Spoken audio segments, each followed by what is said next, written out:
Col La Col Niftario. du chèque. Quoi, C'est au pays de Gustavo. j'ai pas son nom, c'est Charles. C'est de Myriam. C'est bon? C'est bon. Ok, on peut commencer? Vas-y. Ok, Razak. Alors, une question qu'on pose dans l'histoire de la paracha de la semaine. Il y a tout le monde connaît l'épisode de Avraham Avinu. Avraham Avinu, quand il était petit, il a cassé les statues de son père. Son père, c'était le parrain de la mafia là-bas à l'époque. C'est lui qui organisait au niveau de l'idolâtrie les statues. Il avait lui-même une usine où il fabriquait les statues, donc une statue en bois qui représentait le soleil, une statue en pierre qui représentait telle et telle chose, comment ça s'appelle, en argile, etc. Il faisait des statues. Alors Avraham Avinu, il avait 5 ans. Il a vu que c'était des bêtises, il a tout cassé, il a dit qu'est-ce qui s'est passé? Il voit toutes les statues en miettes et tout. Et Abraham, il a mis le bâton dans la main de la grande statue. Et il dit, c'est elle, ils sont disputés, etc. Il a tapé tout le monde, il les a tous tués. Et son père, il lui a dit, mais dis-moi, t'es fou quoi? Une statue, depuis quand elle bouge? Alors il dit, écoute papa ce que tu dis. Une statue, ça bouge pas. Alors pourquoi tu te prosternes devant elle? Bon, il a argumenté comme ça, il voyait que c'était des bêtises. Ils savaient, eux les pauvres, ils ne savaient pas comment matérialiser le créateur de ce monde. Ils savaient que ce monde-là, il ne s'est pas créé lui-même, aussi parfait que ça et tout. Donc ils se sont dit qu'il y a quelqu'un qui a créé. Maintenant, ils essayaient de voir quelle est la chose la plus grande dans ce monde. Alors ils disaient des fois le soleil, des fois la lune, des fois. Et chacun il avait une théorie. Mais Abraham, il a compris que c'est pas possible, parce que chacun il est fini quoi. Il peut pas créer quelque chose de fini, si lui-même il est fini. Donc il a compris qu'il y avait quelque chose d'encore plus haut, qu'il n'arrivait pas à déterminer, mais que ça ne pouvait pas être une idole. Et donc c'est pour ça qu'il a fait tout ce stratagème. Maintenant son père, il a balancé au roi, qui était Nimrod. Il dit voilà, mon fils, il croit pas au Dieu. Il est athée, il croit en un seul Dieu, etc. Donc il a remis en question, il a balancé son fils. Nimrod, il a dit ok, t'inquiète pas, amène-le-moi, je vais lui apprendre. Et là-bas, il a fait une grande fournaise, Nimrod, et il lui a dit à Abraham, ok, maintenant je t'explique. Soit tu te prosternes, soit je te jette au feu. Il dit pourquoi tu veux que je me prosterne? Dis-moi une logique, pourquoi tu voudrais que je me prosterne, et je me prosterne. Il dit c'est notre Dieu, c'est lui qui nous a créés. Il dit quoi, cette statue-là de bois? Il dit oui. Il dit mais dis-moi, le feu il brûle le bois. Donc comment c'est possible? Il dit, t'as raison. Alors le feu, là il y a une statue qui représente le feu, prosterne-toi devant elle. Il dit, mais le feu, si je mets de l'eau, il s'éteint. C'est vrai que t'as raison. Alors quoi? Alors il commence à réfléchir, il dit, mais non, mais s'il y a beaucoup de feu, alors l'eau elle s'évapore. Donc voilà, cette statue-là représente le soleil. Le soleil, oui, mais attends, mais 2 secondes. Mais s'il y a beaucoup si l'eau elle est évaporée, elle se transforme en nuage, je te prosterne devant le nuage. Ah, c'est vrai, t'as pas tort. Alors prosterne-toi devant le Dieu qui représente les nuages. Il dit, mais attends, mais s'il y a du vent, ça va repousser les nuages. Donc il a rendu fou. Il a dit, le soleil, alors le soleil, mais il dit, mais la nuit le soleil part. Donc c'était la lune. Ouais, pas mal. Donc prosterne-toi devant la lune. Oui, mais le jour, c'est le soleil. Il a rendu fou. Et il a dit, bon, stop. Soit tu te prosternes, soit on te tue. Il dit, alors jetez-moi dans la fournaise. Ils l'ont jeté dans la fournaise. Il a sauté dans la fournaise là-bas. Et il n'est pas mort, il y a eu un miracle. Il est ressorti vivant de la fournaise. Ça, c'est l'histoire qu'on raconte. Le miracle de Ur-Kazim, on appelle ça. La question, elle est comme ça. Je vous pose une question, vous me dites ce que vous en pensez. Pourquoi cet épisode-là ne figure pas dans la Torah? C'est vrai, une si belle histoire. Elle aurait dû figurer dans la Torah, nous montrer combien un homme, quand il a la Emouna, il a peur de personne. Ça pourrait m'apprendre moi aussi, comment me comporter avec les Réchaïm, avec ceux qui croient pas en Dieu, etc. Comment servir à Kadosh Baruch Hu, c'est une histoire quand même qui pourrait me donner des forces. Quand maintenant quelqu'un il fait tchouva, il voit que tout le monde se moque de lui, etc. Il vient dire non, moi j'ai Kadosh Baruch Hu derrière moi, etc. Il peut servir cette histoire pour au contraire non, dans la Torah on te dit c'est quoi, laisse tomber. Cette histoire-là, on va pas la mettre dans la Torah. Pourquoi? Ma'inyan. Réponse. La Torah nous dit, la Torah ça vient du langage Ora. Ora, c'est un enseignement. Tout ce qui est écrit dans la Torah, c'est pour t'apprendre à être un juif. C'est quoi un Yehudi? Regarde ce qui est écrit dans la Torah, il y a des préceptes, il y a des commandements, il y a des histoires où tu pourras déduire des comportements, etc. Et de là, tu pourras être juif. Tu pour être un juif, ce qu'Hachem il attend de nous, la volonté d'Hachem, elle se trouve dans la Torah. D'accord. Maintenant, cet épisode-là, hein, on ne veut pas que tu sois un déséquilibré. Ok, Abraham Avinu, c'était son épreuve. Mais Akadosh Baruch Hu, il n'attend pas de nous d'être des déséquilibrés, d'être comme les Arabes, des shahids comme ça, kamikazes, qui est prêt à mourir pour Hachem. Non, un juif, c'est quelqu'un d'équilibré, qui sait et à la fois mélanger la matérialité et la spiritualité. Mais d'être quelqu'un d'annulé, comme les Incas, les mecs qui étaient prêts à se sacrifier, comment ça s'appelle, les Bouddhas, mec, il n'existe plus. Il n'y a plus de matérialité. Il y a les prêtres là-bas, le mec il se marie pas, il est complètement retiré du monde. Hachem te dit non, c'est pas du tout ça. Ce monde-là, je ne l'ai pas créé pour rien. Je l'ai créé pour qu'on l'utilise. Tu es fatigué, tu as besoin de te reposer, tu vas prendre 3 jours de vacances. Ces hôtels-là, je ne les ai pas créés pour des gens qui font des, comment ça s'appelle, pour des Réchaïm qui vont faire des avérotes là-bas. Cet hôtel-là, il y a marqué comme ça dans le Rambam, tout ce qu'Hachem il a créé pour son honneur. Pour son honneur. Ça veut dire quoi? Si ça ne vient pas remplir l'honneur d'Hachem, ça ne fait pas partie de ce monde-là. Alors vous allez me dire quoi? On me donne un chalet au ski. Il ne sert à rien. Puisque là-bas, il n'y a personne. C'est ça, mais il y a des gens, des goïms qui vont là-bas, ils vont faire du ski, ils repartent, ils rentrent chez eux, ils passent un peu de vacances.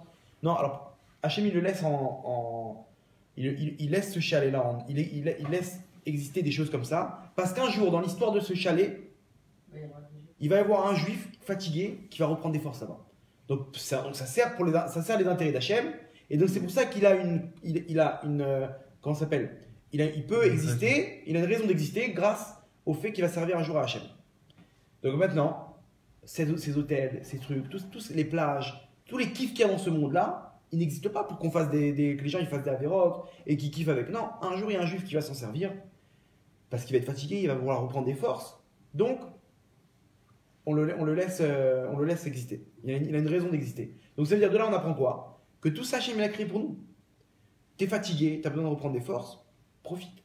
Profite de ce monde matériel. Parce qu'il est là pour tu l'utilises dans le bien. Et le mec qui va faire 3 jours de vacances, c'est 3 jours de mitzvot. Parce qu'il recharge ses batteries. Pour pouvoir continuer, demain il va faire encore plus de mitzvot grâce au repos de son corps. Et un autre qui est malade, qui est fatigué, il prie, il a la tête en l'air, il ne peut pas étudier, il n'a pas les nerfs maintenant, etc. Donc on lui dit calme-toi, détends-toi, va prendre 3-4 jours à la mer Morte, va dans le nord, dans le sud, où tu veux, va au ski, n'importe où. Détends-toi, regarde un peu là-bas les trucs, etc. Ce qu'il va faire, 3-4 jours, c'est Kodesh Kodashim, Mamash. Et on te dit, toi, il faut que tu sois équilibré. Maintenant, tout ce qu'on voit dans les autres religions, là-bas, où ils sont trop dans la matérialité, où ils sont trop dans la spiritualité, un juif, il doit être équilibré. Donc cet épisode-là de Ur-Kazim, d'Avraham Avinu, on ne peut pas le mettre dans la Torah.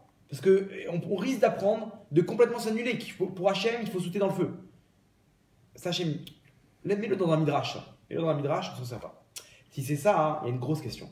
Pourquoi? Qu'est-ce qu'il y a comme question? L'histoire de la Kedat Yitzhak, le sacrifice d'Yitzhak. Alors, dans le même principe, on ne devrait pas le mettre dans la Torah. Pourtant, là-bas, on nous explique comment Abraham, il a pris son fils. Et il était prêt à le sacrifier.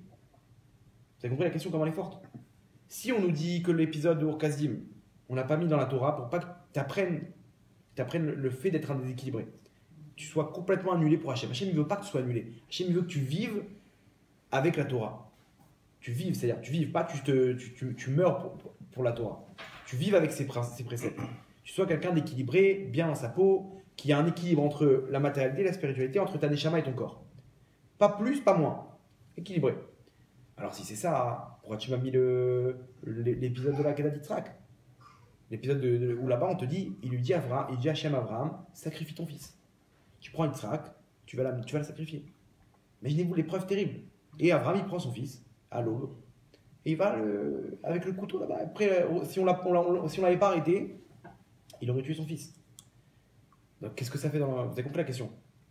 Qu'est-ce que ça fait dans la Torah cet épisode? Moi maintenant demain, je vais comprendre quoi? Que s'il faut sacrifier pour Hachem, comme il a fait Yitzhak, ben faut pas hésiter. Donc voilà, donc je risque d'être déséquilibré à cause de cet épisode-là. Donc ce qu'on a gagné d'un côté, on l'a perdu avec la Kedat Yitzhak. En fin de compte, Abraham aura plusieurs reprises et c'est qui va t'annuler pour Hachem. Mais comme le premier épisode. Bien sûr. Donc justement, la raison pour laquelle on n'a pas mis ça dans la Torah le premier épisode, Alors, ici elle a sauté, elle n'existe plus. Donc on a une question sur la raison du fait qu'on n'a pas mis le premier épisode dans la Torah par rapport à ça. Vous avez compris la question? Réponse, il y a une différence entre les deux épisodes. Là-bas, hein, c'est Avraham Avinu, dans le premier épisode, où il a sauté dans la fournaise. C'est lui qui a pris la décision de mourir pour Hachem. Là-bas, hein, c'est Hachem qui lui demande. C'est Hachem qui lui dit, prends ton fils, sacrifie-le. C'est-à-dire quoi? C'est-à-dire, même si la logique, elle est quoi? Hachem te dit, ne prends pas la décision, ne fais pas des trucs qui sont trop... c'est-à-dire, ne viens pas prendre la décision de t'annuler. Si moi, je te demande de t'annuler, c'est pour une bonne raison, c'est ton challenge, c'est ton épreuve, ça, c'est autre chose. Mais sinon, en temps normal, Hachem te demande d'être équilibré. À part si lui te dit, stop, maintenant là, je te demanderai temporairement de sacrifier quelque chose pour moi. Alors, pour Abraham, c'était son fils. Pour nous, ça peut être 1 milliard d'autres choses. Ça peut être un travail. Une personne a trouvé un travail. Maintenant, c'est pas selon les règles de la halakha. Il demande à Abraham, qu'est-ce que je fais? Il y a des, voilà, je travaille comme ça. C'est pas très honnête. Ils m'ont dit comme ci, ils m'ont dit comme ça, etc. C'est pas badass quoi. C'est pas la madrine. Il réfléchit le Rav, il dit écoute, laisse tomber. Ça sent le vol, ça sent le gazelle.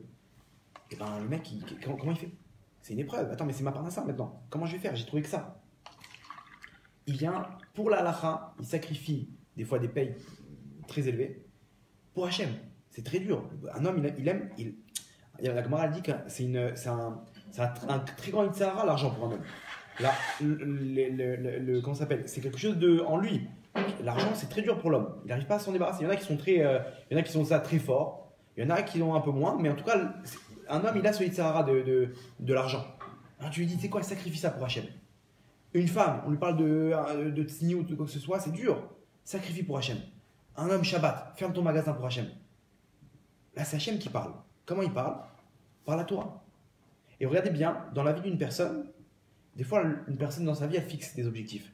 J'aimerais bien être avocat, médecin, faire telle et telle chose. Ou une femme, elle décide de se marier avec telle et telle personne, de mettre ses enfants dans tel et tel endroit, etc. Chacun, il a fixé par rapport, en fait, à tout ce qu'il a vu dans sa vie, en bon comme en mal. Et lui, il a fait son calcul. Moi, je voudrais faire ma vie comme ça. Parce que j'ai vu que c'était bien. J'ai vu telle et telle personne. Ça a bien marché chez eux, ça m'a plu. Donc, j'ai pris ça pour moi aussi. Que j'aimerais bien appliquer ça dans ma vie. Et inversement, j'ai vu que telle personne, quand elle a fait telle et telle chose, elle a pris un mur. Donc, je voudrais pas ça.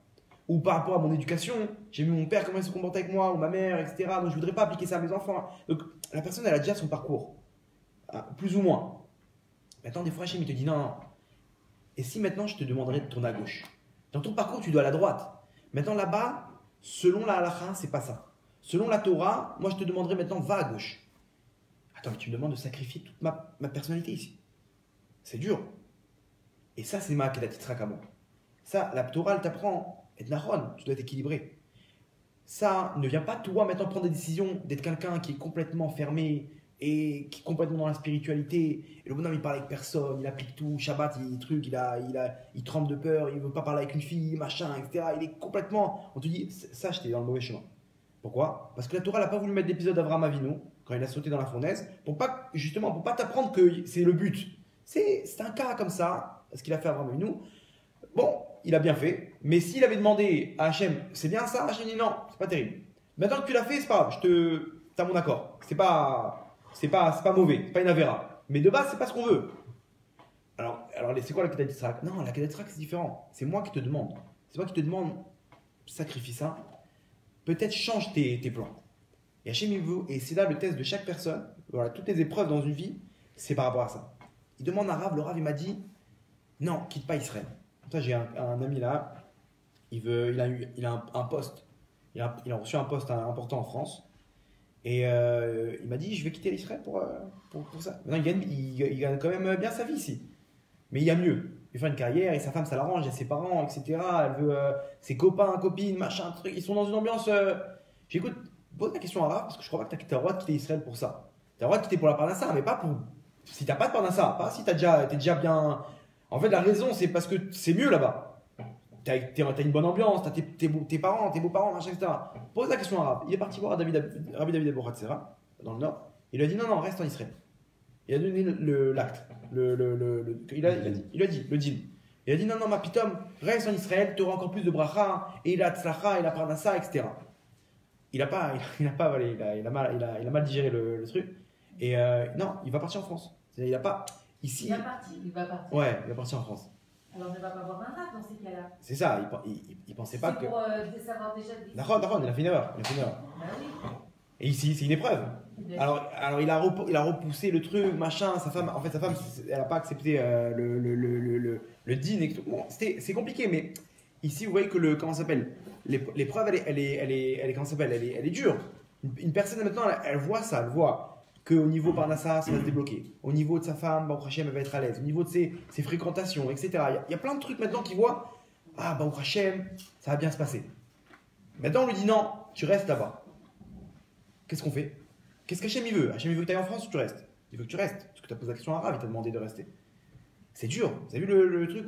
Maintenant, ici, c'est là qu'elle est son épreuve. Et vous verrez bien, chaque personne, elle se retrouve dans des carrefours. Un moment dans sa vie, plusieurs fois, des fois, l'épreuve, elle est, je peux pas faire ce que je veux là. Moi, j'ai envie d'aller à droite. J'ai envie d'aller à droite, mais on m'empêche. On me dit non, non, il faut que tu ailles à gauche. Et là, la Torah te dit, c'est là qu'il faut que tu interviennes. C'est là qu'il faut que tu passes à la deuxième vitesse. C'est là que tout se passe et qu'Hachem, il te teste pour voir qui tu vas choisir. Tu vas choisir ce monde temporaire de quelques années, 70, 80, 90 ans, ou tu vas choisir l'éternité. Qui tu choisis? Des fois, Hachem, il fait un choix comme ça à la personne pour voir où elle se trouve. Est-ce que tu es avec moi ou en fait tu es avec moi quand tout va bien, mais quand on touche à tes intérêts, ça y est, tu m'abandonnes. Et vous verrez que c'est tout le temps le cas. Tout le temps, Hachem, il teste. Tu es sûr que tu es avec moi? Alors viens, on va tester.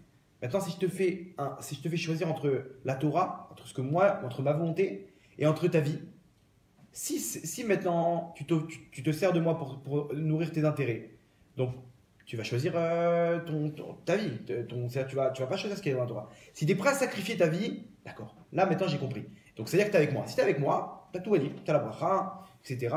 On a vu là-bas que l'épreuve de la Kedat Yitzhak, pourquoi j'ai mis fait ça?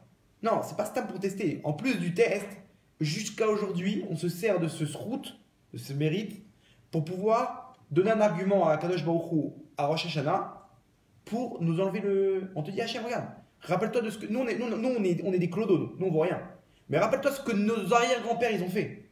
Abraham Avinu était prêt à sacrifier son fils. Il a mis. Regardez l'épreuve. Vous vous rendez pas compte de l'épreuve.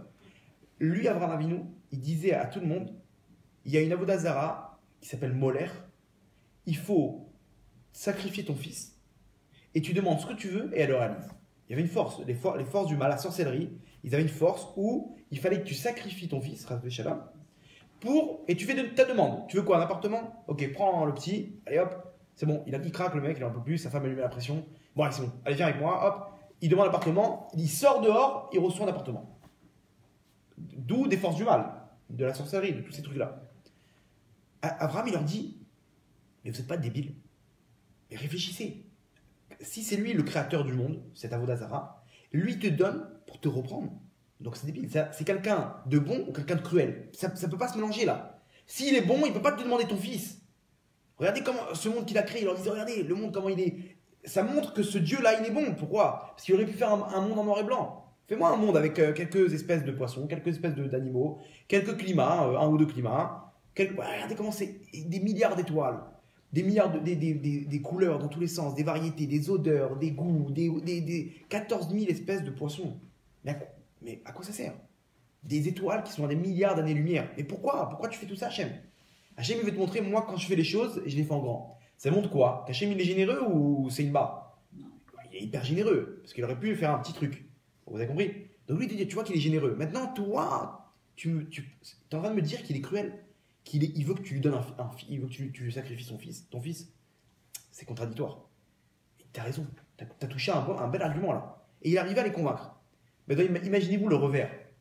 Hachem dit à Abraham, prends ton fils, sacrifie-le. Imaginez-vous maintenant dans la tête d'Abraham ce qui se passe. Je vais sacrifier mon fils, je vais redescendre, je vais me confronter avec tous ces gens-là. Ils vont me dire, mais tu nous as menti. C'était ça le Hémet. Comment ton Dieu, s'il est bon, il te demande de sacrifier Yitzhak? Vous avez vu l'épreuve terrible qu'il a? C'est une épreuve. lui, Abraham, il a fermé son cerveau. Je réfléchis plus. Hachem, il demande, c'est la meilleure des choses pour moi. C'est dur. Hein. C'est-à-dire qu'ici, la Emouna, c'est d'arriver à se dire, c'est la meilleure, Hachem, il veut, c'est écrit dans la Torah, c'est la meilleure des choses pour moi. C'est dur parce que tu sacrifies maintenant quelque chose, toute ta vie, tout ce que tu as construit, tu vas redescendre de la montagne là-bas en sacrifiant Yitzhak, tu mets tout à la poubelle. Tu deviens la risée de, de tout le pays. Regarde, il nous a tous convaincus de trucs et lui il l'a fait. C'était ça le Hémet en fait, c'était sacrifier son fils. Vous vous rendez compte l'épreuve terrible qu'il a eue? On te dit non, des fois, il faut savoir mettre son cerveau de côté. C'est la Emouna, c'est ce qu'il y a au-dessus du cerveau. D'arriver à dire, tu sais quoi, on comprend rien. Nous, on comprend rien. Mais Hachem, il demande, c'est vrai que c'est pas logique, il demande, on fonce. Alors quand est-ce que j'utilise mon cerveau pour comprendre comment ça marche? Dans la Gemara, il y a jamais, les Khamim jamais posent la question, pourquoi il faut faire ça? Non, eux, ils veulent savoir comment on réalise la chose. On utilise le cerveau, comment on réalise? On veut la volonté d'Hachem, on veut la réaliser. Mais comment ça marche? C'est ça la discussion qu'il y a dans la Gemara. Mais jamais vous allez voir une question, pourquoi Hachem il veut ça? Pose pas de question. Hachem il veut ça, c'est la meilleure des choses pour nous. Et pourquoi? Parce que c'est simple. Il y a marqué comme ça, Akadosh Baruch Hu, la Torah elle a été écrite 974 générations, 984, je ne me rappelle plus, avant la création du monde. Et il a écrit qu'Akadosh Baruch Hu, il a regardé dans la Torah et il a créé le monde. Ça veut dire quoi? C'est-à-dire que ce monde-là, il est basé sur la Torah. Si la Torah elle te dit de prendre à droite, c'est que le monde, il s'applique selon cette décision-là. C'est-à-dire que ta bracha, tu vas la voir à droite. C'est comme je vous donne un exemple. Maintenant, ce bâtiment, là où on se trouve, il y a un Kablan qui l'a construit, donc un constructeur, sur le plan d'un ingénieur. Il y a un ingénieur qui a tout mis en place pour qu'il tienne 8, 9 étages. Il a fait un plan. Le Kablan, il prend ce plan-là et il suit à la lettre. Ici, derrière ce mur-là, il y a un tuyau qui va alimenter maintenant le robinet. Ce tuyau-là, il passe par ce mur-là. Il ne passe pas par l'autre mur en face. Maintenant, moi, j'ai un problème j'ai une fuite. Si je comprends rien, qu'est-ce que je vais faire? Je vais taper dans les murs pour voir jusqu'à temps que je trouve le tuyau. Ah mais t'es bête, prends le plan. Tu prends le plan. Le plan, il te dit que le tuyau du robinet, il est derrière ce mur-là. C'est là que tu dois casser. Tu casses que ce carreau-là et tu peux réparer. Pourquoi tu as cassé tout le mur? Ah ouais, c'est pas bête. Comment tu fais? Moi, je connais pas, moi. Je sais pas lire le plan. Je suis pas ingénieur. Alors, va voir un ingénieur. Tu dis, regarde, j'ai une demande. Là, je dois intervenir. Je dois refaire un truc, etc. Comment ça marche? L'ingénieur, il va te dire, alors sache un truc, tel mur, c'est là qu'on a mis le tuyau. Ah, super, merci, tu m'as enlevé plein d'efforts. Pareil, le plan de ce monde-là, c'est la Torah. Le mec, il a un problème, il a une fuite, il a une moisissure, il a un truc dans sa vie, ok? Quand on regarde l'exemple, ne viens pas essayer de réparer, répare avec le plan. Va voir un Rav. Rav, voilà, problème de Parnassa, c'est quoi? Il te dit, Parnassa, il y a 4 choses dans la Gemara. 1, 2, 3, 4. T'es concerné par un des 4? Ouais, ça, la vérité, je suis pas terrible. Ok, petite razek, vas-y, renforce-toi dans ça. Comment je fais? Il lui donne le truc, il se renforce, ça marche pas, Rav. Ok, alors peut-être à ce niveau-là, est-ce que tu donnes comme il faut? Est-ce qu'il y a si. Ok. Il arrive comme ça, léat, il trouve le truc. Après, il dit, bon, c'est pas pris. Va savoir, peut-être que demande à Hachem de te donner des trucs. Hachem lui donne les. Mais il y a un plan. Ce plan-là, c'est quoi? C'est ce qui est écrit dans la Torah. Et c'est pas le sujet du cours, mais Akadosh Baruch Hu, il a laissé des traces. Parce que tu peux dire, attends, 2 secondes, mais qui me dit que j'ai la Torah, moi, entre les mains? Peut-être que c'est une imitation. Peut-être que c'est Moshe Rabbeinu qui a écrit ça. Le chasse, la Gemara. Qui me dit que j'ai la même que ce qu'Hachem il a transmis à Moshe. Peut-être qu'entre-temps, il y a eu des censures, des machins, des trucs. Comment je sais que c'est émettre? Akadosh Baruch Hu, il a mis en place plusieurs éléments pour te prouver que c'est du sûr. Que ça peut être que divin. Il a mis comme ça des éléments. Par exemple, je donne un exemple qui me vient en tête tout de suite. Dans la Gemara, il y a écrit, vous savez que les Juifs, ils ont le droit de manger, au niveau des poissons, ceux qui ont des nageoires et des écailles.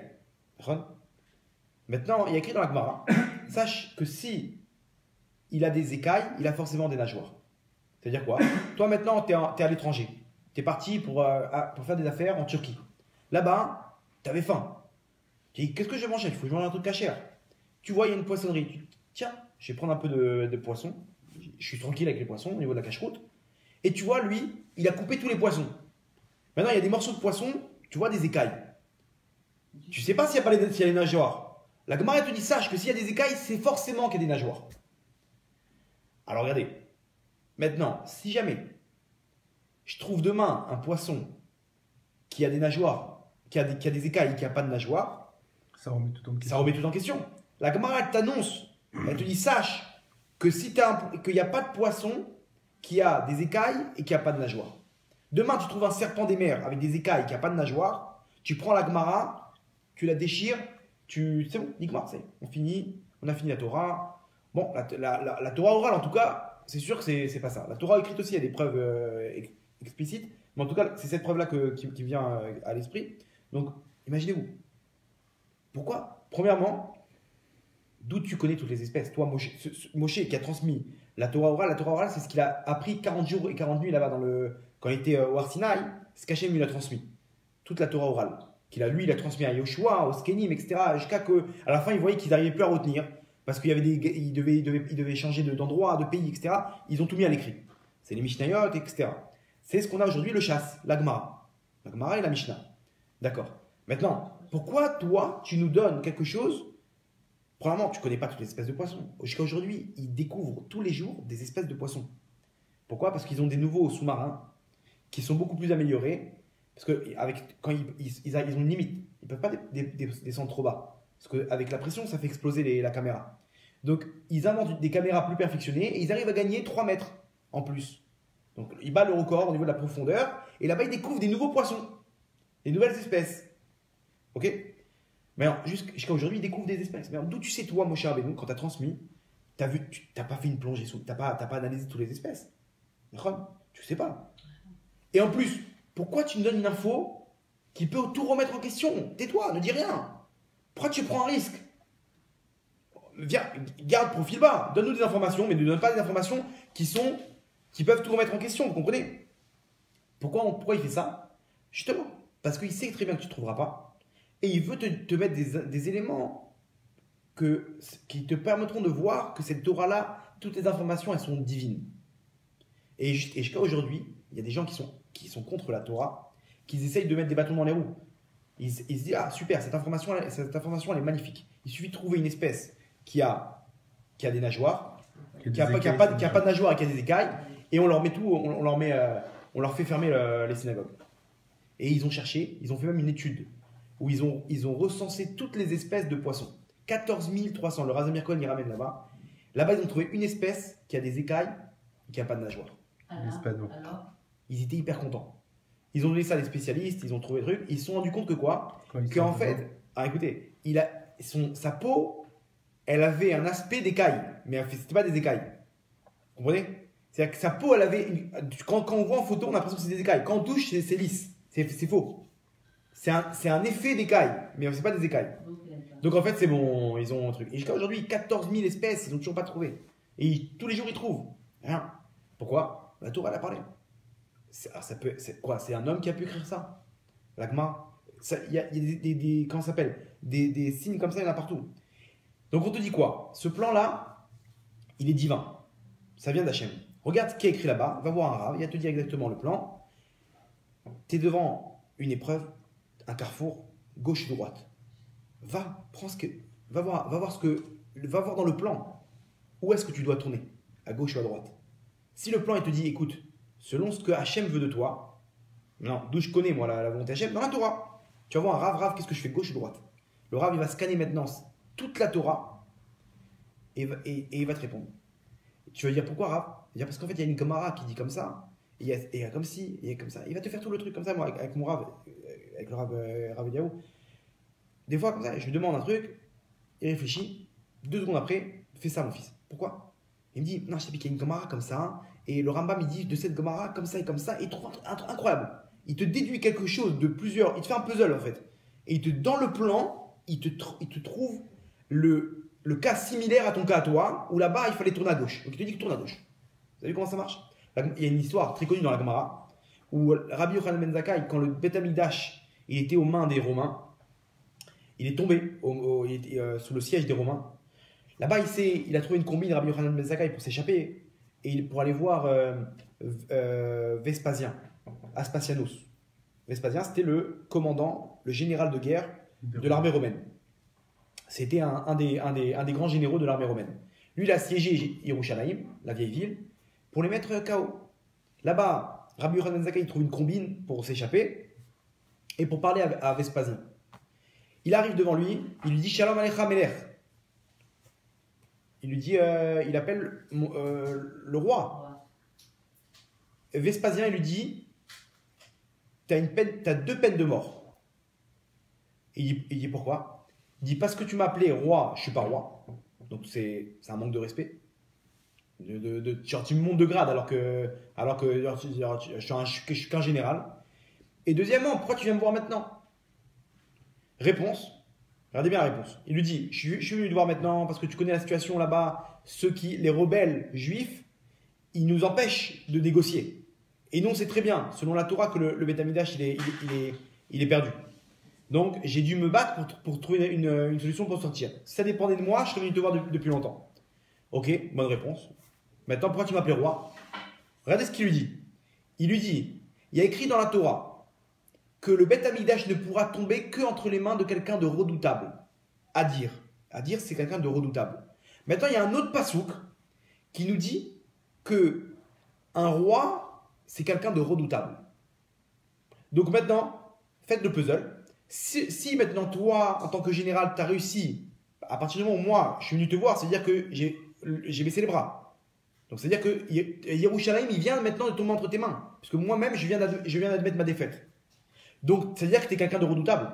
Et dans un autre passage, on dit quelqu'un de redoutable, c'est un roi. Donc, ça veut dire que tu es roi. Selon la Torah, tu es roi. Vous avez vu le puzzle ou pas? Très bien. Il finit de parler, Rabbi Yochanan ben Zakkai. Un messager arrive avec un message. Bonjour, Kvod Amelech, votre honneur, vous êtes le nouveau roi. Le César, il est mort. On m'a demandé de vous transmettre le message. C'est-à-dire que, comment tu savais, toi, Rabbi Yochanan ben Zakkai, t'es devin? Non. Le plan, il est, selon la Torah, que si tu arrives à prendre le truc, c'est forcément roi. Selon les psukim qu'on a dit. Donc maintenant, moi, quand je vois le plan de l'ingénieur, toi, tu peux être qu'un roi. Et effectivement, c'était déjà prévu. Les messagers, il est arrivé, tout de suite, il a donné le message comme quoi tu es le nouveau roi. Tu dois rentrer à Rome pour la cérémonie de trucs, on va te remplacer. Et c'est Titus qui l'a remplacé et qui a détruit Beth Amikdash. Imaginez-vous, dans le plan de l'ingénieur, c'était un roi. C'est pour ça que je t'ai appelé roi. Vous savez comment il réfléchit? Et effectivement, c'est comme ça que ça s'est produit. Maintenant, dans la vie de tous les jours, pareil pour nous. Maintenant, quand nous, on arrive à utiliser la Torah, alors on est tranquille. On a le Waze dans ce monde-là. Maintenant, c'est quoi l'épreuve? L'épreuve, c'est que des fois, ça va à l'encontre de ce que j'ai fixé moi. Ce que j'ai fixé dans mes plans, par rapport à ce qu'on a dit, généralement, Hachem, il te teste. Qui tu choisis? Ce monde-là, ce monde temporaire, matériel, ou l'éternité? Tu veux une vie avec moi, ou tu veux continuer à te servir, en fait, à servir tes intérêts, à travers moi, de m'utiliser? Qu'est-ce que tu veux? Et Hachem, comme ça, il voit, et comme ça, le bonhomme, il doit faire le choix entre non, c'est toi, Hachem, c'est toi que je choisis. Le bonhomme, il doit choisir Hachem. Dis-nous, c'est incroyable. C'est le choix qui arrive à chacun d'entre nous, tout le temps. Mince, j'ai posé la question au Rav, j'aurais pas dû. Ça ne m'arrange pas. Et là, c'est là qu'on te demande de faire ta Akedat Yitzhak. Faire la Akedat Yitzhak. Alors, ça veut dire quoi? Maintenant, vous avez compris pourquoi Hachem il fait ça? Pour nous tester. Si tu as choisi Hachem, tu as tout gagné. Donc ici, quand il y a une décision à prendre, pourquoi tu dois... Non, mais peut-être tu aurais dû mettre le tuyau là-bas. Non, mais tu sais pas pourquoi je l'ai mis là. Là-bas, c'est un mur porteur, on ne peut pas creuser à l'intérieur. Tu connais pas tout ce qui se passe. Donc, arrête de poser des questions. Essaie de suivre Hachem parce qu'Hachem, il demande et parce que moi j'aime Hachem, c'est tout. Moi j'aime Hachem, tu m'as demandé de te servir, je te sers. Pas parce que il faut te... Oui, c'est ici on parle ou d'être un bon enfant ou d'être un bon serviteur. Quand tu aimes Hachem, tu ne demandes pas pourquoi. Je sais que c'est pour mon bien, tu as demandé, c'est moi qui vais... C'est la meilleure des choses pour moi. Le Waze, il te demande, tourne à droite, tu vas pas dire non, je vais à la gauche. Mais tu vas tomber dans un embouteillage maintenant. Écoute ce qu'on te dit. Maintenant, quand tu poses des questions, tu te places en tant que bon serviteur. Quand ça t'arrange, tu trouves tes intérêts, etc. Si ma mère elle me demande de lui descendre les poubelles, je ne vais pas lui demander pourquoi. Tu veux, ça te fait plaisir, je descends les poubelles. Pourquoi? Parce que c'est ma mère, parce que je l'aime et que je veux lui faire plaisir, d'accord? Mais si je commence à poser des questions, attends, mais pourquoi maintenant? Peut-être demain matin, dans tous les cas, je dois sortir pour aller à la tefila, je te prends la poubelle. Non, il n'y a pas. Tu veux, c'est forcément que c'est bien. Pourquoi? Parce que ça te dérange, tu es dans ta cuisine, etc. Donc, vous comprenez? Pareil, quand quelqu'un il vient, on ne te demande pas d'être un imbécile. On te demande d'utiliser ton cerveau, mais pour te dire que c'est la meilleure des choses pour toi. Utilisez maintenant ça en te disant, c'est la meilleure des choses pour moi. Et comment je dois le faire maintenant? D'aller voir un rave, de réfléchir avec le rave. Voilà, rave, je pose des cartes sur table maintenant. Comment je fais pour. Je vais à gauche, à droite. Comment je peux réaliser maintenant la parole d'Hachem? Il utilise son cerveau. On ne te demande pas d'éteindre, mais pour Hachem. Et ça, c'est quelque chose de très grand. Là, tu arrives à être, comme on dit à Torah, Tamim Tiem Hachem Elokecha. Tu es entier avec Hachem. Tu es entier avec lui. Et là, c'est là que ce mérite-là, il est pur et il t'apporte le futur, il t'apporte une connexion avec Hachem qui va t'apporter toutes les brachot. Comme il a eu Avraham Avinu dans la suite, qu'on a jusqu'à aujourd'hui. Jusqu'à aujourd'hui, c'est une carte bleue illimitée. Le srout de la Kedat Yitzhak, illimité. Ça, c'est ce qu'on. Et c'est pour ça que maintenant, on n'a pas besoin d'expliquer. Les gens disent, ouais, mais tu sais, quand il y a des enfants, Chav Shalom, qui partent, c'est parce que c'était un ancien Gilgoul, etc. On te dit, tu sais quoi? Tu sais pourquoi? Parce que Hachem, il a voulu. C'est tout. Parce qu'on ne va pas maintenant comprendre que c'est logique, parce qu'en fait, c'est un ancien Gilgoul, une réincarnation, etc. Et dire, bon, c'est bon. Alors en fait, Hachem, il est bien. On a compris. Non. Là, tu deviens quelqu'un un serviteur. Moi, je suis je vais être le fils d'Hachem. C'est-à-dire que je ne pose pas de questions. J'arrive à un niveau où, comment dire, Hachem, il veut, il a voulu, c'est la meilleure des choses. Vous comprenez? C'est-à-dire, c'est pourquoi tu fais ça? Parce que la Torah le veut. La Torah le veut, c'est Hachem. Ça, c'est la Emouna pure. C'est un niveau, si on y arrive, ici Hachem, il ne va jamais nous décevoir. Jamais. Tu as voté pour moi, je ne vais pas te décevoir. N'aie pas peur. Tu vas, parce que comment ça va? T'es dans le Waze, t'es dans le tornid, t'es dans ce plan-là, dans le plan de l'ingénieur. Donc t'es sûr de pas. Et combien de personnes ils n'ont pas écouté la Torah? Ils ont perdu 3-4 ans dans leur vie. Et ils reviennent au même point. Et ils reviennent devant la même question grave, j'aurais dû vous écouter. Combien des trucs comme ça? 10 ans des fois ils perdent. Mais écoute ce qu'on te dit, arrête, pourquoi tu vas aller là-bas? Non, je veux. Et les trucs, on lui dit elle est pas pour toi, et on lui dit les trucs, machin, etc. Et à la fin, grave, ça y est, on a cassé, après 7 ans, elle était pas pour moi. Mais pourquoi? Pourquoi t'écoutes pas? On te dit, t'es un bon garçon, elle veut s'amuser, etc. On lui dit le voit comme ça, et il revient après 7 ans, bon alors, c'est bon, t'as compris maintenant? Allez, 7 ans il a perdu. Bon, Kaparata Ronald, etc. Il y a d'autres raisons. Hachem il lui a rentré d'autres trucs dedans. Mais, Stam, écoute, Hachem il sait très bien ce qui est bon pour toi, c'est son monde. On a le plan. Même quand, et ça c'est courant, on pose la question, pourquoi Hachem il a fait la Shoah? Question à $1 million. Pourquoi Hachem il a fait la Shoah? Alors on explique, non, c'est des Gilgoulim. Voilà, des Gilgoulim, de trucs, de machin, etc. C'est dur. Maintenant, qu'est-ce qu'on doit dire nous? Hachem il a fait la Shoah parce que c'était la meilleure des choses pour le Ham Israël, dans l'histoire du Ham Israël maintenant, dans ce moment de l'histoire. Ouais, mais quand les gens qui ont vécu ça ou qui ont perdu des proches, quand on leur dit mais c'est ce qu'il y avait de mieux, ils disent non, attends, comment ça fait? Zahran. Les gens, C'est ça, ils ont besoin de... c'est un sujet très difficile. Ils ont besoin d'avoir une réponse. Ils ont besoin d'avoir une réponse. Et là, on leur explique. S'ils ont du mal, on leur explique. Mais sinon, nous, des gens qui ont la émouna, etc., on ne peut pas se mettre à leur place. Si la personne, elle a du mal avec cette émouna-là, on la comprend. On n'est pas en train de lui dire, ouais, mais parce qu'on n'a pas vécu ça, cette horreur. Mais maintenant, ici, dans le plan de l'ingénieur, c'est sûr que c'est une chose. Pourquoi il y a eu ça? Parce qu'Hachem il voulait. C'est dur. Je vous raconte une histoire. Il y avait le Rav Zvi Hirsch Maizvich. C'était un Rav c'était un grand Talmid Chacham qui a subi la Shoah. Maintenant, lui, il a écrit un livre de questions-réponses, des questions des camps de la mort, des questions Leicester. Genre, je donne une question comme ça que là-bas on lui pose. Son fils, il a été capturé par les nazis, ils vont le tuer. Il a la possibilité, s'il donne une somme, de libérer son fils, mais il faudra remplacer par un autre fils. Il a le droit ou pas? Il pose la question au Rav. Le Rav, il réfléchit toute la nuit, machin, etc. Il lui dit non, t'as pas le droit. À Sourecha. C'est son épreuve à lui, à cet enfant, à ton fils. Imaginez-vous les questions de fou qui lui arrivent. Ce Rav-là, il a subi la Shoah. Et lui, on lui pose des questions d'Alakha à l'intérieur de la Shoah. Comment on fait pour la matzah? On a réuni un petit peu de comment ça s'appelle? De farine, de machin, etc. On a le droit, mais si c'est pas. Et il répond. C'était un gaon, un génie dans l'Alakha. Et il a pas des questions. Vous lisez le livre, c'est une page sur deux en larmes. Pourquoi? Parce qu'on voit comment comment ça s'appelle? Les prisonniers. Un juif, pour faire la matzah, il est pris incroyable. Il se levait plus tôt là-bas pour pouvoir. Et lui, maintenant, il a reçu de son grand-père, qui était Admour, un grand rave, un talit gadol.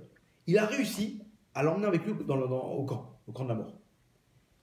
Maintenant, il a dit à tous les juifs là-bas, regardez, on se réveille 1 heure plus tôt, et tous on met le talit. Chacun a la fille. Chacun fait la bracha, on met le talit, et après on part pour la journée. Il n'y avait pas de filine, rien du tout. C'était la seule misa qu'il pouvait faire, c'était ce talit. Il a caché là-bas dans un endroit. Et là-bas, ils allaient sur place. Tout le monde s'était passé le mot. Le talit, il est à tel endroit, etc. Ils se levaient 1 heure plus tôt. Maintenant, imaginez-vous, ils ont dormi 3h30. Ils se levaient une demi-heure plus tôt. 1 heure, une demi-heure. Et là-bas, à la queue, pour pouvoir faire la mitzvah, imaginez-vous, ils sacrifiaient 1 heure qui était précieuse pour la suite de la journée. Précieuse pour la suite de la journée. Et un jour, il voyait qu'il y avait trop de monde, etc. Il a vu que c'était un peu difficile et que même ils ont failli se faire remarquer et tout. Il a dit c'est trop risqué. On peut plus faire ce talit-là. Alors il a décidé de le mettre en talit katan. Il a dit on va tous mourir, on va se faire choper, on va mourir. Alors qu'est-ce qu'on fait? On l'utilise plus? Il dit non, on fait un talit katan et celui qui veut, je lui laisse, il le porte de temps en temps. Bon, et lui, la plupart du temps, c'était lui qui avait le talit. Donc il a pris le talit, il a coupé au milieu, ok, et il a fait un talit katan. Il le mettait sur lui tout le temps, à l'intérieur de son comment ça s'appelle, son uniforme, l'uniforme de prisonnier qu'il avait. Un jour, il avait sur lui le talit, et là-bas, il y a un des soldats, il voit, il y avait un petit morceau qui dépassait. Là, ils n'avaient pas le droit de mettre un habit en dessous. Ils n'avaient pas le droit, ils devaient garder les habits qu'on leur donnait. Il voit ça, il vient ici toi. Il lui attrape l'habit, il dit c'est quoi ça? Maintenant, le rave, il savait qu'il allait mourir, c'est fini. Tu t'écoutes pas les ordres. Là-bas, ils n'ont pas les nerfs. Ils vont pas discuter, etc. Il a son truc, une balle dans la tête, Nigmar. Il dit bon, je vais mourir, autant partir la tête haute et lui dire la vérité. Il lui dit, ça c'est un habit divin. C'est vrai, le talit c'est quoi? C'est un habit divin, un habit que je me qu'on mette, qui est le tzitzit. Putain, pourquoi avec des fils, des machins? Achète-le, divin. Le nazi, le soldat SS, il a tourné. Il dit quoi? Tu parles de Dieu dans cette épreuve-là que vous vivez? Il a dit viens avec moi. Il a attrapé, écoutez bien, il l'a amené dans son bureau là-bas, dans une espèce une petite cabane là-bas qui faisait office de bureau, et il a sorti un bâton et il a massacré de coups. Il dit écoute bien, je vais te massacrer de coups jusqu'à temps que je te tue. Avant ça, je te pose une question. Comment tu peux parler de Dieu dans une situation comme la vôtre? Si tu me réponds bien, je te laisse la vie. Mais là, c'est fini. Le rave, il ne s'est pas démonté. Il s'est relevé.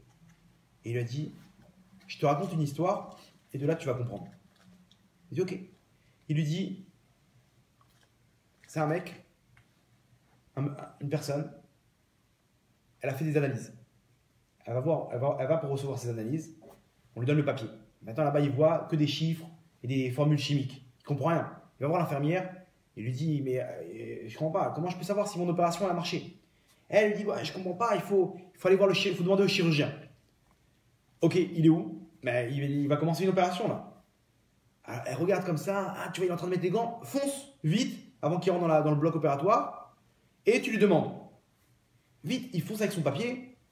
Monsieur le docteur, monsieur le chirurgien, regardez, j'ai pas compris tout.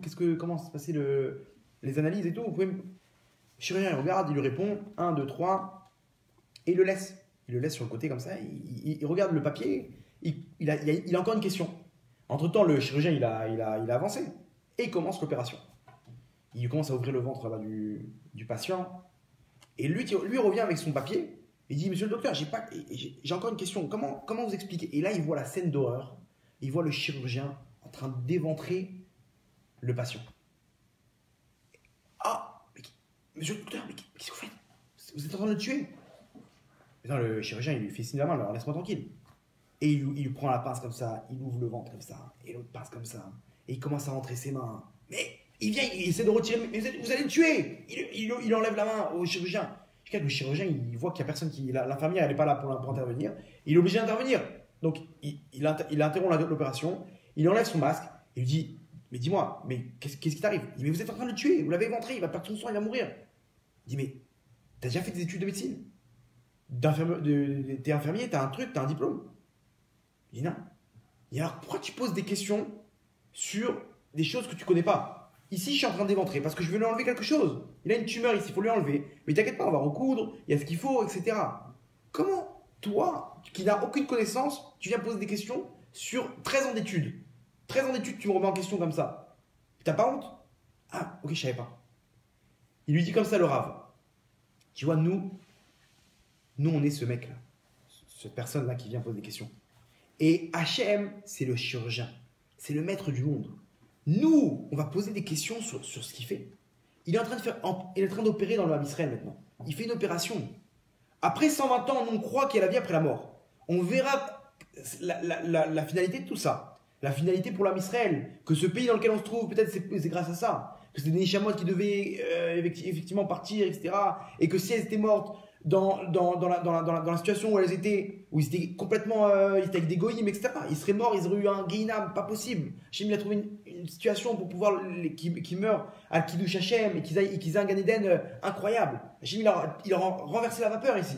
On ne sait pas, mais tu ne poses pas de questions. Parce que toi, tu es cette personne-là qui vient remettre en question toutes les règles du monde. Hachem, c'est le chirurgien. Il a décidé d'ouvrir le ventre du Ham Israël, de faire cette opération-là, avec cette épreuve de la Shoah. Pose pas de questions, parce que c'est lui le médecin. Lui, il a des années d'expérience. Toi, tu viens d'arriver dans ce monde-là et tu poses des questions. Tu viens en plein milieu du film.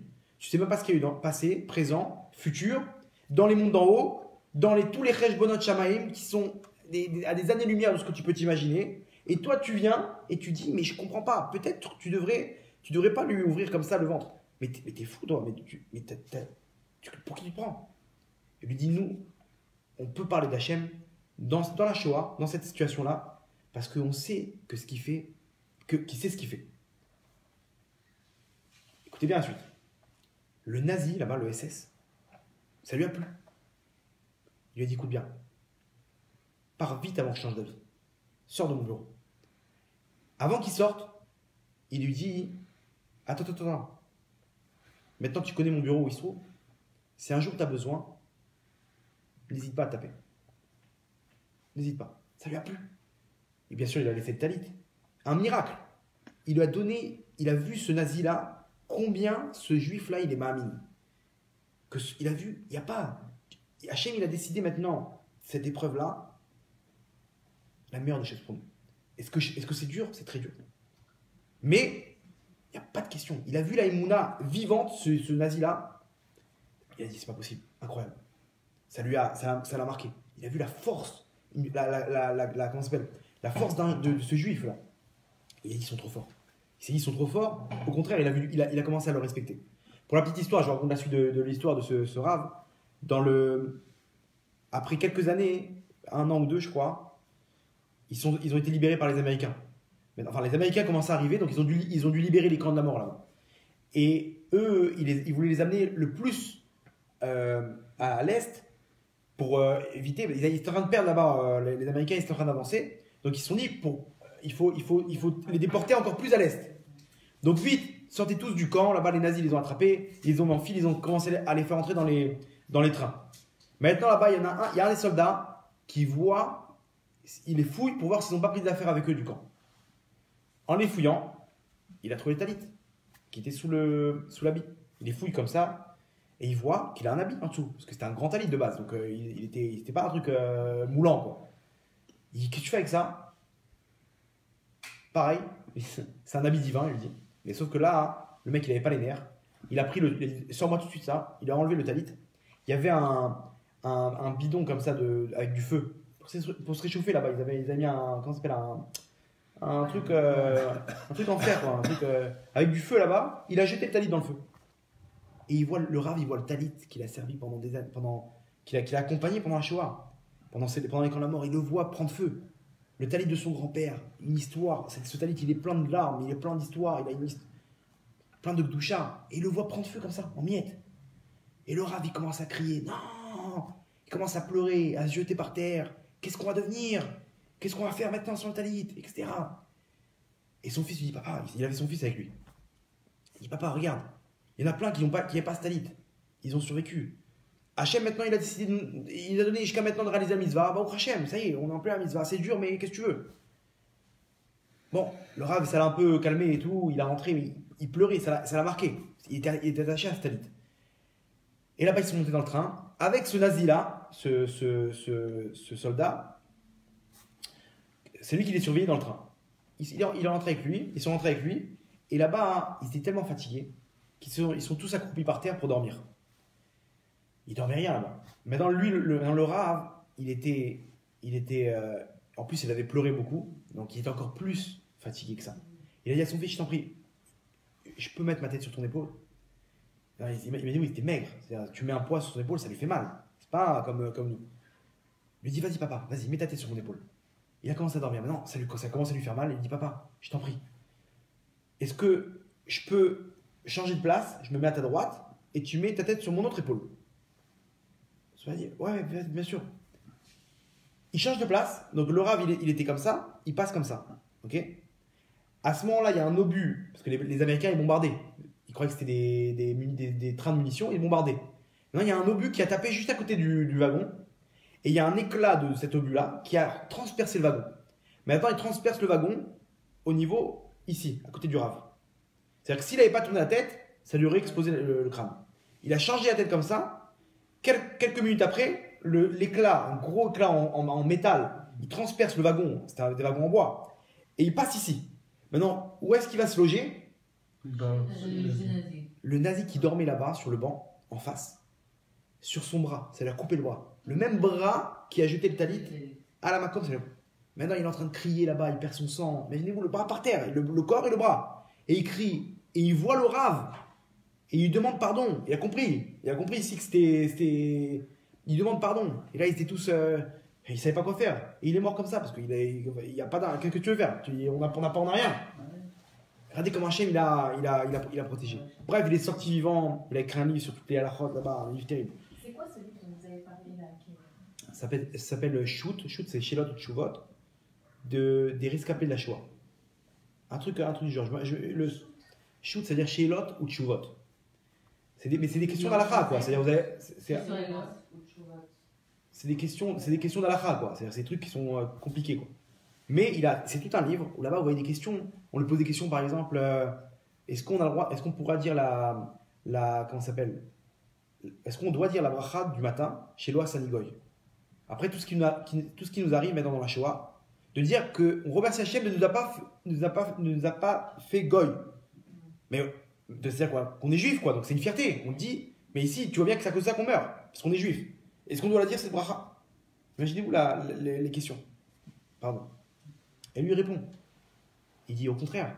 Tu dois être fier d'être juif parce que parce que cette épreuve-là, elle fait peur à quelqu'un qui ne croit pas au monde futur. Mais toi qui crois au monde futur, si tu meurs parce que tu es juif, tu gagnes l'éternité. Imaginez-vous, les mecs, ils ont la tête sur les épaules, quoi. Ils ne cessent pas avoir par c'est un film. C'est Hachem qui a la télécommande. Tout ça, c'est pour avoir un meilleur Gan Eden. Le but, c'est le monde, c'est l'éternité. Ce monde-là. Imaginez où il y avait le rabbi de Lubavitch. Mais attends, tous ces personnes ont dit qu'ils étaient assimilés. C'est pour ça qu'il y a eu ce qui s'est passé.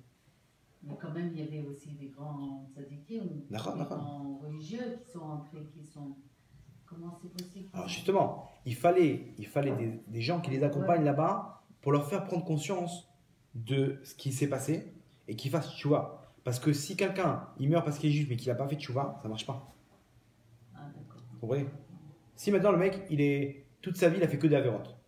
Le mec, il a fait. Et un jour, il se retrouve dans un attentat, il meurt parce que là-bas, le kamikaze, il s'est fait exploser pour tuer des juifs. S'il n'a jamais fait tchouva de sa vie, il n'a jamais pris conscience de ses bêtises, même de dire, je sais que j'ai un peu exagéré. Même une parole comme ça, à son niveau, c'est faire tchouva. Eh ben, il va pas au Gan Eden. Pourquoi lui, il mériterait d'aller au Gan Eden alors qu'il a toute sa vie, il a 20 ans d'avérote, de trucs, et d'un coup, il va mourir. Non, pourquoi vous comprenez? Donc maintenant, là-bas, quand il y a des gens à côté qui servent Hachem, eux, ils ont très bien compris pourquoi il y a eu tout ça. Ils sont pas bêtes. Ils savent très bien pourquoi Hachem il a fait tout ça. Ils voyaient Hachem là-bas. Ils voyaient eux-mêmes ils disaient c'est nos avérotes. On regrette. Ils ont regretté tous là-bas. Donc c'est sûr que tout celui qui a fait même une once de tchouva, il est au Gan Eden, le plus grand Gan Eden qui existe, qu'aucune créature ne peut se rapprocher d'eux. La puissance qu'ils ont de mourir parce qu'ils sont juifs. Donc la situation terrible, elle a réparé toutes leurs avérotes. Et ils ont fini au Gan Eden. S'il n'y avait pas eu ça, ils auraient fini dans un Gehinam Hachem Yarachem. C'est des cheshbonot incroyables. Imaginez-vous Mais le Icar, c'est le monde futur. Ça, c'est un couloir. Ce monde-là, c'est un couloir. Comment dire, c'est pas ça le Icar. Ça, c'est combien tu marques de points, tu reçois ta part au monde futur, plus ou moins grande par rapport à ce que tu as fait dans ce monde-là. Vous comprenez? Et le rabbi de Lubavitch, pas celui qu'on connaît, son père, son beau-père. C'était aussi le rabbi de Lubavitch, de la ville de... Là-bas, les communistes, ils l'ont attrapé. Ils ont dit, t'enseignes la Torah, c'est contre le communisme, pardon. Donc, soit t'arrêtes, soit on tire une balle dans la tête. Ils ont sorti un flingue, ils l'ont mis devant le front, et ils lui ont dit, soit t'arrêtes de t'enseigner la Torah, soit on te tue. Il commence à sourire. Il lui dit quoi au mec? Il dit, ton jouet là, il fait peur à quelqu'un qui ne croit pas au monde futur. Mais moi, je suis conscient qu'une fois que tu vas mettre cette balle là, ma vie elle continue. Et quelle vie je vais avoir d'être mort parce que j'enseigne la Torah. Donc, ça ne me fait pas peur. Ça ferait peur à quelqu'un qui se dit, bon, ça y est, je vais mourir maintenant. C'est mes derniers instants. Attention, on n'est pas à ce niveau-là. Le mec, il n'a pas tiré de balle. Il s'est dit, ça t'arrange de mourir, donc je ne vais pas tuer. Bon, vous comprenez. Encore une fois, ça, j'ai ramené ça parce que, pour dire, même si on doit se poser la question, pourquoi Hachem il a fait... Non, Hachem, il a fait ça, comme il a répondu ce rave là. Parce que c'est un chirurgien qui sait ce qu'il fait. Dans les Cheshbon Shamayim, dans les comptes d'en haut. Et après, on verra, après on aura les réponses. Mais nous, tout de suite, il n'y a pas. Nous, alors, à plus forte raison, quand c'est des petits problèmes de Parnassa, ou des petits problèmes, pourquoi j'ai eu ci, pourquoi j'ai eu ça, pourquoi il ne m'a pas fait ci, pourquoi il ne m'a pas fait ça, pourquoi il m'arrive telle et telle chose. Comme ça, c'est comme ça. Pourquoi? C'est parce que c'est ma Kedat Yitzhak. Si tu arrives maintenant dans ton épreuve, alors maintenant, quand c'est une épreuve où tu dois faire un choix et mettre de côté ce que tu as construit pour Hachem, dans ton épreuve, alors là, waouh, ce que tu débloques. Parce que là, tu viens montrer à Hachem, je te sers avec le cœur, pas avec mon cerveau. Pas parce que ça m'arrange ou parce que j'ai compris pourquoi c'est bien de te servir. Non, parce que mon cœur, il me dit de te servir. Parce que j'ai envie de te servir, parce que je t'aime, c'est tout point. Donc moi, je choisis ton chemin à toi, Hachem. Et vous verrez bien que ça arrive tout le temps. Et c'est bien d'être proche d'un rave pour pouvoir faire trancher le Waze, d'avoir le Waze. Que lui, c'est un ingénieur. Lui, comprend ce plan. Et il peut me dire où tourner, où avancer, quelle décision prendre. Je viens avec une histoire comme ça, qui s'est produite à Pessah la dernière. Un rave qui m'a raconté. Et vous allez voir, ça illustre bien ce qu'on a raconté. Une fille qui s'est renforcée. Elle a fait tchouva bien, etc. Et elle est rentrée dans un séminaire. Un séminaire, c'est une yeshiva pour les filles, 1 an, 2 ans comme ça, où ils apprennent toutes les règles. Maintenant, elle est rentrée là-bas, ses parents, son père, pendant 3 mois, il a travaillé, ils n'ont pas pu le payer. Donc ils se sont retrouvés, mais à la rue. Sa mère, elle travaillait, elle avait à peine de quoi payer le loyer, mais ils n'avaient pas de quoi manger. C'était une galère pas possible. Et elle dit au Rav, je peux pas payer le séminaire, comment je fais? Alors, t'inquiète pas, on s'arrangera. Les trucs, il s'arrangeait tout. Et elle-même, elle disait, il faut que j'aille travailler moi aussi pour pouvoir aider mes parents. Ils sont partis. Et le Rav, elle a dit, écoute, n'aie pas peur. Hachem Yazor, ça va s'arranger. Tu verras qu'Hachem va leur trouver une solution. Essaye, faire mi-temps. Travailler un peu le matin, l'après-midi, tu viens étudier, etc. Et arrivé Pessah, ils n'avaient pas de quoi faire Pessah.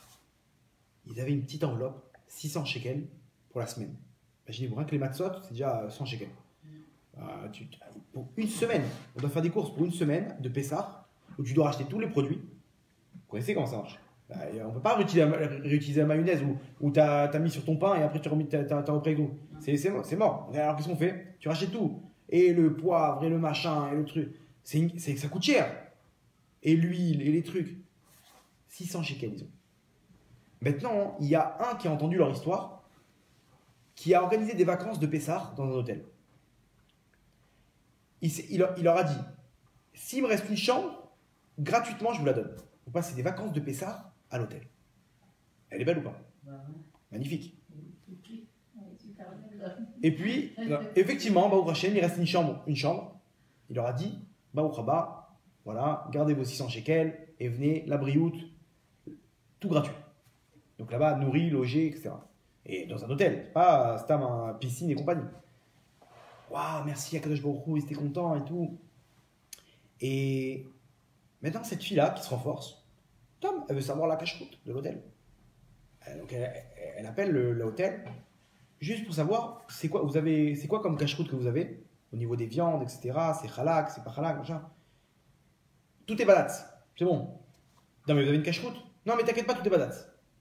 C'est bizarre ça. Elle appelle le Rav, il y a un problème là, ils n'ont pas de cache-route mais ils me disent que tout est badatz. On peut y aller? Alors Pessar, je vous explique, s'il y a un truc de Khamet dans une marmite, tout est assourd. Et c'est un issour de carrette, comme manger à Kippour, de manger du Khamet. C'est très grave. Retranchement du Hamisra, c'est une des plus graves à Vérot. Donc, ici on rigole pas. C'est pas une cache-route, c'est pas un truc machin sur des bislis. Ici on parle de Pessar, c'est du lourd. Le Rav dit écoute, viens, laisse-moi vérifier moi. Il appelle la rabbanoute, tel hôtel, ouais, on leur a enlevé la cache-route. Pour quelle raison? Ils font n'importe quoi. Là-bas, les Arabes, ils sont tout seuls dans la cuisine, ceux qui allument le feu. On les a trouvés, ils avaient ramené des viandes des villages arabes et machin. Alors, allez savoir pour Pessar, s'ils ont fait la cache-route là-bas de la truc.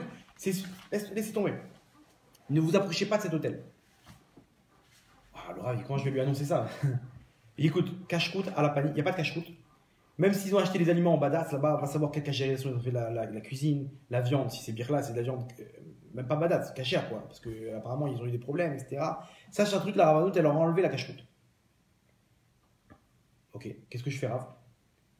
Alors là, vous avez vu l'épreuve ou pas? Ouais. Un choix terrible. Hachem, il veut pas que tu ailles là-bas.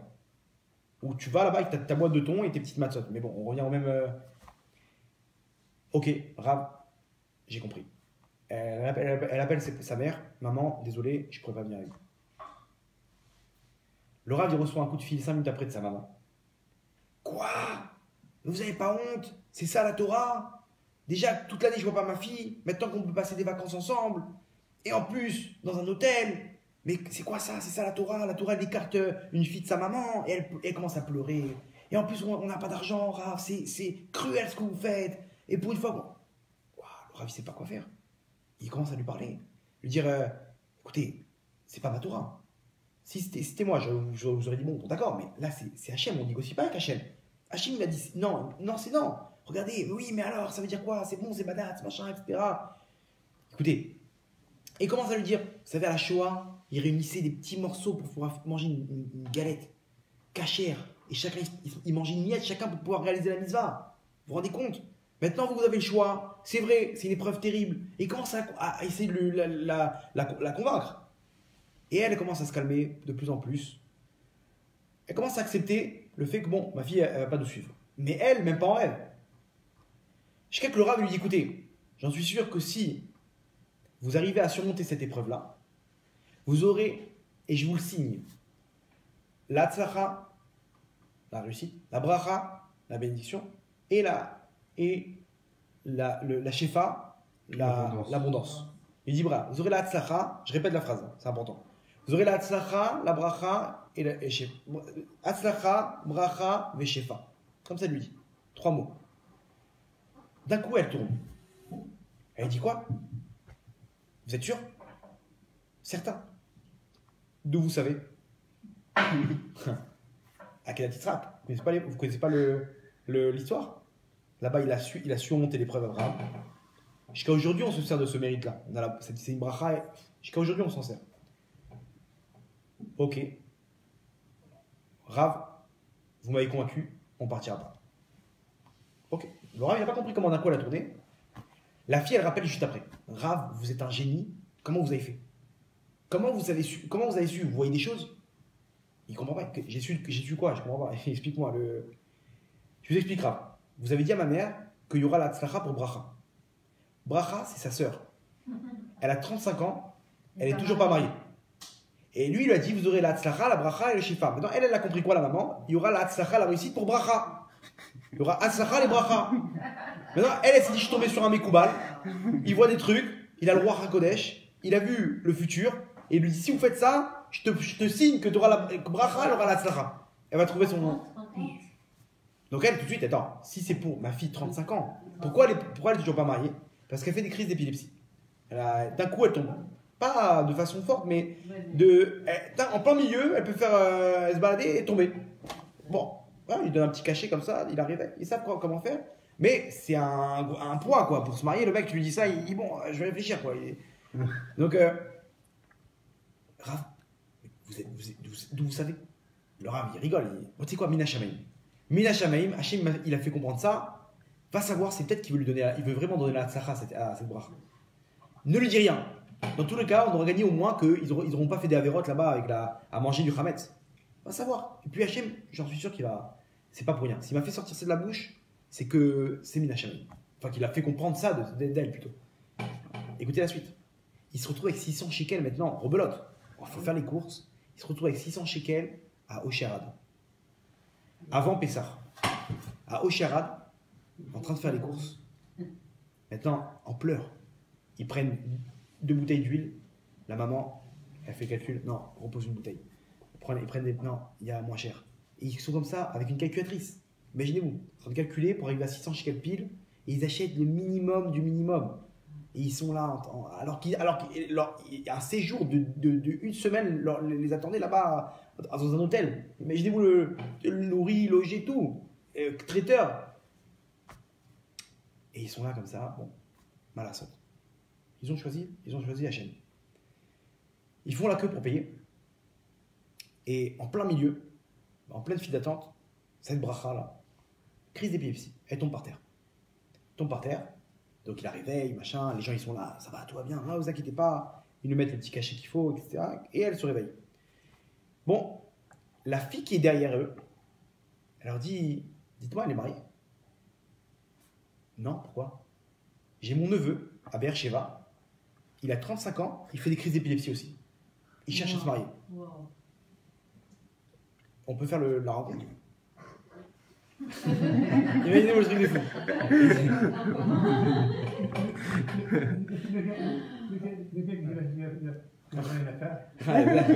Non, les deux ils sont. Arrêtez, vous allez voir, ils appellent le Rav, vous êtes un génie. Ça a marché. Alors, on ne sait pas encore si ça va marcher, mais en tout cas, le Rav il s'explique. Aujourd'hui, ils se rencontrent. Parce qu'il y a, vous savez qu'il y a un clan. Quand il y a des fois, en haut, il y a une atzlacha, Hachem il ouvre les portes, il faut profiter. Si tu es rapide, c'est la moitié du mazal. La moitié du mazal, mamash. Comment on sait ça? Bah, je sais pas, des fois on voit qu'il y a on surfe sur une bonne vague, quoi. Ouais. On voit Baruch Hachem, etc. Truc, profite, vas-y, continue. Ne dis pas, bon, c'est quoi, on fera ça la semaine prochaine. Non, profite, va savoir. Oui. En haut, c'est. Donc lui, le Rav, qu'elle parte le voir, là-bas, qu'ils ont rendez-vous dans l'endroit le plus. Qui correspond le mieux, qu'ils se rencontrent. Et ils se rencontrent avant Pessah. Première rencontre, super. Ils se rencontrent le lendemain. Magnifique. Troisième rencontre, quatrième rencontre. À Pessah, ils se mettent ensemble. Non, c'était quelques jours avant Pessah cette histoire. Okay. Fiançailles. Alors regardez, d'abord, entre-temps, à Pessah, le Rav raconte cette histoire-là. À une conférence, devant des ambulanciers de Magen David Adom. Il raconte l'histoire. Comment Akash Baruch Hu, il est grand. Il raconte toute l'histoire. Il leur dit, Baruch Hashem, ils se sont rencontrés, et donc c'était pendant Pessah. Ils se sont rencontrés, etc. Non, il leur dit qu'il raconte l'histoire, comment ils ont fait les courses avec 600 shekels. En plein milieu là-bas, le chef de service là-bas, le chef de tous les ambulanciers, il dira, excusez-moi, je vous interromps, mettez-vous de côté, je prends la relève, et il commence à s'adresser au public. Il leur dit, Rabotai, il y a une famille qui n'a pas de quoi passer Pessah. Il passe Pessah avec 100 shekels, on va rester là à écouter l'histoire. Moi, je donne 200 shekels, qui me suit? Ils ont commencé à lever la main. Tac, tac, tac, tac. 4800 shekels, ils ont réuni en 3 minutes. Donc, pendant Pessah, ils avaient que dalle. 600 shekels. Ils se sont retrouvés une enveloppe. 4800 shekels, magnifique. Donc déjà, premièrement. Deuxièmement, il raconte la suite. Elle a trouvé son mazal. Et elle s'est fiancée. Alors, attendez. Il y avait juste une question. 2 problèmes d'épilepsie, peut-être que les enfants, il peut y avoir un problème. Ah ouais. Le Rav, il a appelé un professeur, il s'appelle le Rav Firer, c'est un professeur qui est en même temps Talmid Chacham. Lui, il connaît tout au niveau lacha, et c'est un expert dans la médecine. Un professeur de toutes les... Il appelle, Vodarav, voilà le cas, ok, qui m'envoie les deux leurs dossiers. Ils ont faxé le dossier, ils regardent, il peut y avoir des chances de problème, minimes. C'est un risque à prendre, mais il faut avoir la bracha d'un grand pour ça. Moi, j'ai pas ces épaules-là. Au niveau médecine, il peut y avoir des problèmes. Il peut y avoir des petites chances de problème. C'est très mince, mais il peut en avoir. Donc, il faudrait une bracha que le Rav, selon, encore une fois, le plan, il te dit, n'aie pas peur, c'est bon. Donc, le Rav, il prend tout de suite sa voiture, il fonce, Rabbi David Abou Khatsera dans le Nord, un des deux livres d'aujourd'hui. Rav, voilà l'histoire, il le raconte de A à Z. Le Rav lui dit, mais tu vois pas Kadosh Baruch Hu sur la table là? Comment? tu vois pas Kadosh Baruch Hu? Tu te poses des questions s'il y aura des problèmes. Il lui dit, et tu verras qu'ils vont se marier. Écoutez bien ce qu'il lui dit. Et dans l'année, tu seras invité à la Brit Mila de leurs jumeaux. Comme ça, il leur dit. Alors, la bracha, alors là. Bon, c'était il y a 6 mois, donc on verra la suite. C'était à Pessar dernier. Pessar dernier. C'est beau. Donc je vous tiens. J'ai pas de nouvelles. Mais... Ouais, donc imaginez-vous. Ici, comment ça s'appelle? On résume tout ce qu'on a dit. Comment ça s'appelle? Ici, c'était ça à Kedat Yitzhak à elle, à cette famille-là. Bon, il y a eu un malentendu, etc. C'est sûr qu'ici, Hachem, il les a aidés. Il a vu qu'ils avaient du mal à prendre des décisions. Bon, il a poussé un petit peu le truc. T'inquiète pas, etc. Il a fait mal comprendre. Ici, vous avez vu les brachot qui ont suivi. Elle a trouvé son zivoug. Ils ont reçu l'argent qu'ils n'auraient même pas espéré. Le mariage de leur fille. C'est-à-dire, imaginez-vous comment ça s'appelle, incroyable. Le Rav a raconté là-bas les fiançailles dans les larmes. Les gens, ils ont désespéré, quoi. 35 ans, les deux de leur côté, ils sont à qui je vais marier. Va trouver une fille dans le même cas que toi, ou un garçon. Et là-bas, il les voit heureux, ils s'entendent. Et en plus, ça correspond. Vraiment, elle aurait pu tomber, non, c'est pas du tout mon genre, ou l'inverse. Magnifique, vraiment. Hachem, il leur donne cette bracha-là. Vadaï que ça vaut de loin l'hôtel. Et plus l'abondance, la bracha, la tzlacha, etc. Et ici, c'était quoi? La Kedat Yitzhak. T'es prêt à sacrifier maintenant? T'es à gauche, droite. Toi, t'avais prévu d'aller à la droite. Hachem, il dit, et si t'es à la gauche? Et en plus de tout ça, quand la personne a choisi Hachem, automatiquement, tu vois après une histoire comme ça, tu le vois différemment, Hachem. C'est plus la même aventure. D'accord? Tu vois comment Hachem, il était là, il t'a accompagné, il t'a pas abandonné, et il t'a pris par la main. Et la suite, elle peut être que, tu vis une vraie aventure. Et si on est venu dans ce monde-là pour ça, c'est Dayenu, ça suffit. C'est ça le but.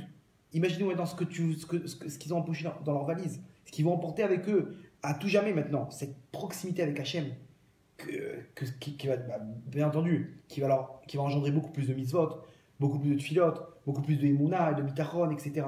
Donc tout ça pour un cas. Donc quand ça nous arrive, à nous de choisir le bon choix.